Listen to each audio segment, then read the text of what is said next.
ठीक है दोस्तों, आज के आखिरी वीडियो में अभी हम लोग यहाँ पे आ चुके हैं, नॉर्मल स्क्रीन के ऊपर भी आ चुके हैं। तो चलिए देख लेते हैं कौन कौन सी बड़ी खबरें हम लोग को फिलहाल तो देखने को यहाँ पे मिल रही है। सबसे पहले स्टार्ट कर लेते हैं अमेरिकन बाजार की क्या हालचाल है। तो फिलहाल 150 पॉइंट की गिरावट अमेरिकन बाजार में हम लोग को अभी तक तो देखने को यहाँ पे मिली है। थोड़ा सा रिफ्रेश कर लेता हूँ, चीज़ें बदलती रहती है, आपको बताए। चलो अच्छी बात है, आप देख सकते हो कितने फटाक से चीज़ें चेंज हो गई। अभी 87 पॉइंट की गिरावट फिलहाल तो देखने को मिली है। बट ओवरऑल जो अमेरिकन बाजार की शुरुआत थी वो हल्की सी गैप डाउन ही देखने को मिली। उसके बाद लगातार लाल निशानी हम लोग को कंटिन्यू रहते हुए देखने को यहाँ पे मिला है। नेक्स्ट अगर हम लोग बात करेंगे दोस्तों, कल का दिन इंडियन मार्केट के लिए बहुत ही ज़्यादा इंपॉर्टेंट रहेगा, क्योंकि सबसे पहले आपको पता ही है जीडीपी के आंकड़े सामने आ चुके हैं। 4.4% ही आरबीआई ने क्या किया था, प्रेडिक्ट किया था Q3 का जीडीपी, एंड वही जीडीपी हम लोग को एक्चुअल में भी आते हुए देखने को मिला है। सो डेफिनेटली इस चीज़ के चलते क्या रिएक्शन रहेगा बाजार का, ये देखना इंटरेस्टिंग फैक्टर यहाँ पे रहने वाला है। उसी के साथ साथ अगर हम लोग बात करें कल के दिन के हिसाब से, आपको पता ही है कि फेब मंथ का एंड हो रहा है। किसी भी मंथ का एंड होना एंड किसी भी मंथ की 1 तारीख को ऑटो कंपनी के नंबर्स हम लोग को देखने को मिल जाते हैं। सो ऑटो कंपनीज की बिक्री कैसी रही फेब मंथ की, उसका डेटा सामने आ जाएगा तो ऑटो सेक्टर भी जरूर रडार के ऊपर यहाँ पे रहने वाला है। प्लस नितिन गडकरी जी के कुछ जो स्टेटमेंट हम लोग को देखने को मिले, जिसके ऊपर मैंने पूरा वीडियो भी बनाया है कि ऑटो इंडस्ट्री को कितना ग्रो करने की वो बात कर रहे हैं। तो डेफिनेटली इसके चलते ऑटो सेक्टर के सेंटिमेंट्स क्या रहेंगे ये आने वाले समय में, ऑब्वियसली ये कल की बात की न्यूज़ नहीं है, ये जो उनके प्लान है वो लॉन्ग टर्म के प्लान है। तो ज़रूर इसके चलते ऑटो सेक्टर आपके रडार के ऊपर रहना चाहिए। देन दोस्तों बात करेंगे भारतीय एयरटेल। यस, एयरटेल की अगर हम लोग बात करें तो आप सभी लोगों को पता ही है कि एयरटेल से रिलेटेड अगर मतलब रेट्स बढ़ाने से रिलेटेड खबरें बार बार सामने आती रहती है। सो भारतीय एयरटेल की जो सुनील मित्तल है, उन्होंने यहाँ पे बताया कि जो ROC है, रिटर्न ऑन कैपिटल, वो हम लोगों को फिलहाल तो बहुत लो देखने को मिल रहा है। एंड इसी के चलते शायद से 2023 में ही वो क्या कर सकते हैं, टैरिफ हाइक करते हुए देखने को मिल सकते हैं। बट कब, मिड ऑफ 23, राइट। तो ये एक पॉइंट हम लोग को देखने को मिल रहा है। अभी टैरिफ हाइक होना डेफिनेटली कंपनी के लिए अच्छा माना जाता है, कस्टमर के लिए खराब माना जाता है, ये भी पॉइंट हम लोग को यहाँ पे पता होना चाहिए। सो फिलहाल तो देखा गया तो डिओपॉली है, एंड जिस प्रकार से एयरटेल एंड जियो यहाँ पे वर्क करते हुए देखने को मिल रहे हैं। पहले कैसे होता था कि हाँ, जियो अपनी सर्विसेज को लो रखता था, जिसके कारण कंपटीशन वाले भी नीचे आते थे। बट अभी अगर देखा गया तो कोई बड़ा कॉम्पिटिटर बचा नहीं है मार्केट में, सिर्फ जियो एंड एयरटेल ही देखने को मिल जाता है। तो यूजुअली कोई अगर रेट बढ़ाता है तो सामने वाले भी रेट यहाँ पे बढ़ाते ही देखने को मिल जाते हैं, जिसके चलते उनके प्रॉफिट पे अच्छा खासा फायदा देखने को मिल जाता है।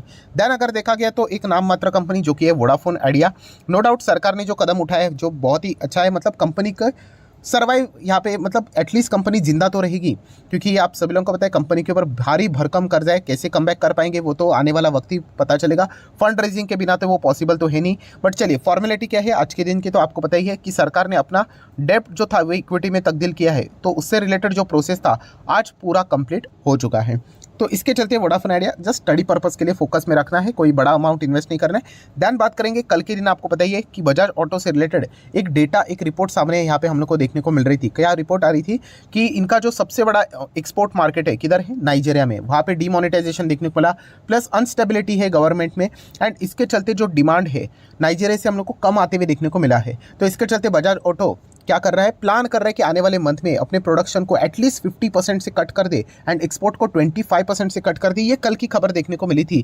बट बजाज ऑटो के मैनेजमेंट के और से आज के दिन ये स्टेटमेंट सामने आया कि उन्होंने इस रिपोर्ट को डिनाई किया है। उन्होंने कहा कि हम लोग ऐसा कोई भी प्रोडक्शन कट करने वाले नहीं है। सो डेफिनेटली एक अच्छा पॉइंट हम लोग को फिलहाल तो देखने को यहाँ पे मिला है। नेक्स्ट अगर हम लोग यहाँ पे बात करेंगे दोस्तों तो जी एंटरटेनमेंट। यस, फिलहाल तो कंपनी कोट खेल रही है, आप लोगों को पता ही है।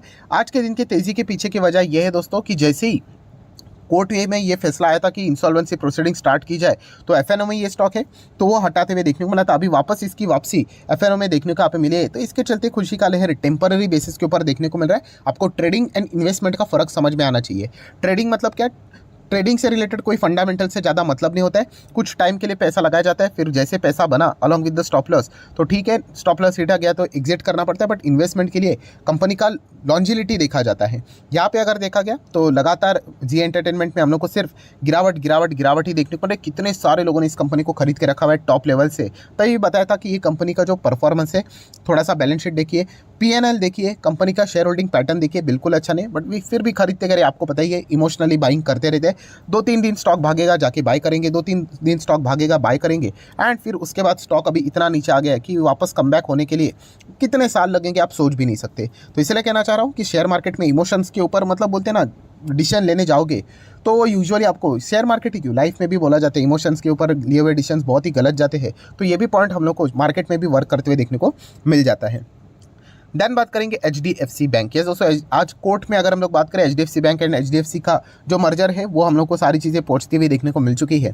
प्लस अगर देखा गया तो HDFC बैंक का वापस वही पुराना टेक्निकल ग्लिचेस वाले इश्यूज वापस हम लोग को देखने को यहाँ पे मिल रहे हैं। कुछ इनके ऐप्स में भी ग्लिचेस देखने को यहाँ पे मिल रहे हैं। सो HDFC बैंक को संभल कर रहना चाहिए, क्योंकि इसके पहले RBI ने उनके ऊपर भारी भरकम यहाँ पे जुर्माना भी लगाया था एंड उनको कुछ टाइम के लिए उनके सर्विसेज को भी क्या किया था, होल्ड पे रखा था। तो इसके चलते जो बाकी कॉम्पिटिटर है उन्होंने उस चीज़ का फ़ायदा उठा लिया और इनका बहुत सारा बिजनेस हम लोग को कम होते हुए देखने को मिला था। तो डेफिनेटली HDFC बैंक ने इस चीज़ के बारे में अच्छी तरीके से सोचना चाहिए। अगर ये बार बार चीज़ें अगर होती रही तो HDFC बैंक को लिए दिक्कतें पैदा यहाँ पे करवा सकती है। देन बात करेंगे दोस्तों डिलीवरी। तो ये जो कंपनी आप सभी लोगों को पता है लॉजिस्टिक में यहाँ पे काम करते हैं, लगातार इसमें गिरावट देखने को यहाँ पे मिल रही है। एंड अगर यहाँ पे देखा गया दोस्तों तो बताया जा रहा है कि बहुत बड़ी ब्लॉक डील हो सकती है, 600 करोड़ का माल यहाँ पे बेचा जा सकता है। सो आप सभी लोगों को पता है ब्लॉक डील बल्क डील के पहले मतलब एग्जैक्टली डिटरमाइन नहीं कर सकते, बट रिपोर्ट के जरिए खबरें आती है। तो कौन बेच रहा है दोस्तों, तो बताया जा रहा है कि सॉफ्ट बैंक को पैसों की ज़रूरत है।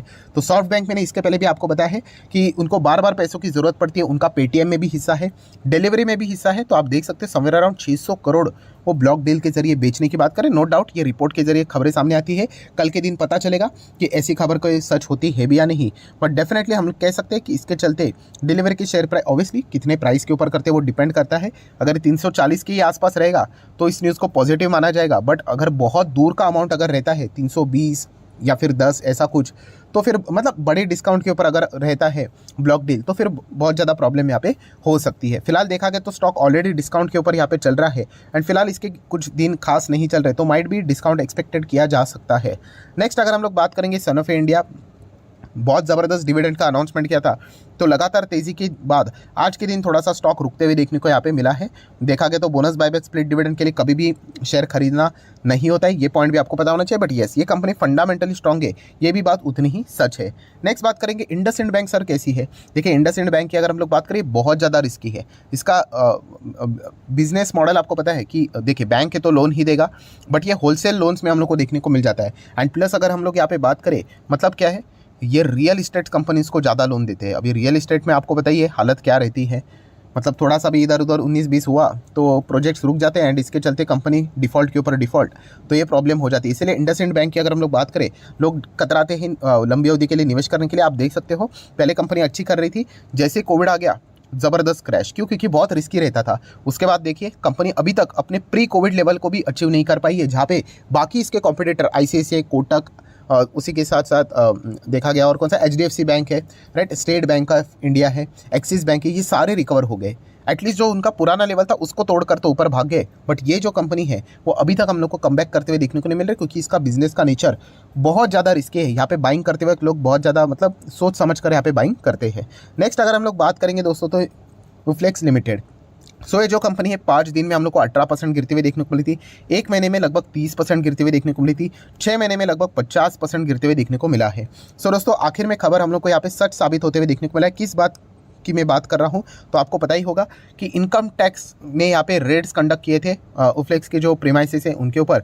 एंड फिलहाल दोस्तों यहाँ पे कुछ चीज़ें सामने आई है, वो आपके सामने रखना चाहूँगा, जो कि आप इस आर्टिकल में पढ़ सकते हैं। नो डाउट ये सबसे पहले कहना चाहूँगा, ये सोर्सेज के जरिए खबरें देखने को मिल रही है कि एजेंसी को समवेयर अराउंड 4000 करोड़ के आसपास के कुछ ऐसे एविडेंस यहाँ पे मिले हैं एंड इसके चलते अनअकाउंटेड इनकम 1000 करोड़ का मिला है। मतलब ये इनकम दिखाया ही नहीं है, राइट, क्योंकि इनकम अगर आप दिखाओगे आपको पता ही है उसके ऊपर फिर टैक्स भरना यहाँ पे पड़ता है, इसीलिए उन्होंने डिस्क्लोज नहीं किया है। तो इसके चलते आपको पता ही है कि लगभग उनके जो 80 लोकेशन है वहाँ पे सर्च कंडक्ट किए गए थे और 900 इनकम टैक्स ऑफिशियल्स थे, वो सारे इस चीज़ की यहाँ पे छानबीन करते हुए देखने को यहाँ पे मिल रहे थे। तो फिलहाल उससे रिलेटेड यह आउटकम निकल कर आ रहा है। तो डेफिनेटली उफ्लेक्स की अगर हम लोग बात करें लॉन्ग टर्म के लिए इनको ज़्यादा धक्का भी यहाँ पे लग सकता है, तो ये भी एक पॉइंट आपको पता है यहाँ पे होना चाहिए।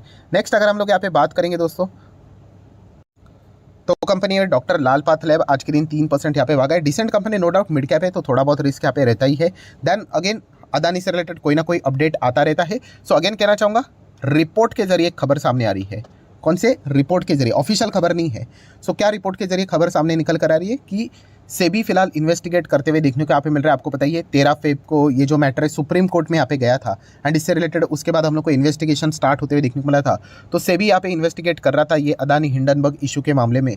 तो फिलहाल रिपोर्ट के जरिए, अभी भी ऑफिशियल नहीं है, रिपोर्ट के जरिए ये खबर सामने आ रही है कि सेबी को कोई भी आपत्ति यहाँ पे फिलहाल तो मतलब अदानी ग्रुप में देखने को यहाँ पे नहीं मिली है। आप चेक कर सकते हैं, SEBI has not found any इररेगुलरिटीज yet मतलब अभी भी शायद से फिर इन्वेस्टिगेशन यहाँ पे चालू होगा, इसलिए उन्होंने येट बोला है। बट येस, ये सारी चीज़ें रिपोर्ट के जरिए हम लोग को फिलहाल तो देखने को यहाँ पे मिल रही है। सो एक मुद्दा है जो कि अदानी शेयर्स के ऊपर इसके चलते फोकस में रखा यहाँ पे जा सकता है। प्लस उसी के साथ साथ आपको पता ही है कि अदानी से रिलेटेड हम लोग को बांग्लादेश में भी पावर से रिलेटेड डील्स देखने को मिले थे। तो इससे रिलेटेड भी फिलहाल अभी हम लोग को थोड़ा बहुत कुछ कॉन्ट्रोवर्सीज ट्रिगर होते हुए देखने को यहाँ पे मिल रहे हैं। किस चीज़ के चलते? वो एक्सपेंसिव है पावर डील, इससे रिलेटेड बातचीत होते हुए देखने को यहाँ पे मिली है। So no doubt Adani group की बात करें बहुत लंबी अवधि तक चलने वाली बात है, राइट। एंड इससे रिलेटेड मैं ऑलरेडी बहुत सारी चीज़ें कवर करके आपको अलर्ट यहाँ पे करवा चुका हूँ। देन बात करेंगे जाते आते एक बार अमेरिकन बाजार के दर्शन करवा लेते हैं। तो आप चेक कर सकते हैं अमेरिकन बाजार में क्या चल रहा है। चलो 90 पॉइंट्स की आसपास की गिरावट देखने को मिल रही है। तो ठीक है दोस्तों, जितने भी इंपॉर्टेंट पॉइंट्स थे सारे मैंने यहाँ पे फटाफट कवर कर लिए। वीडियो अच्छा लगे तो चाहो तो लाइक एंड शेयर कर सकते हैं। डीमैट अकाउंट अभी तक ओपन नहीं किया है तो लिंक नीचे डिस्क्रिप्शन में 25 वीडियो की लिस्ट आपको बिल्कुल फ्री ऑफ कॉस्ट मिल जाएगी। आपका नाम, कौन सा अकाउंट आपने लिंक के थ्रू ओपन किया है प्रॉपर्ली कमेंट्स में मेंशन कर देना। तो हफ्ते भर के अंदर सारे लेक्चर्स मेरी साइड से फ्री ऑफ कॉस्ट प्रोवाइड कर दी जाएंगे ताकि आप शेयर मार्केट को आसान भाषा से सीख सको। So that's it, thank you very much दोस्तों, we will be meeting our next video. तब तक के लिए बाय बाय।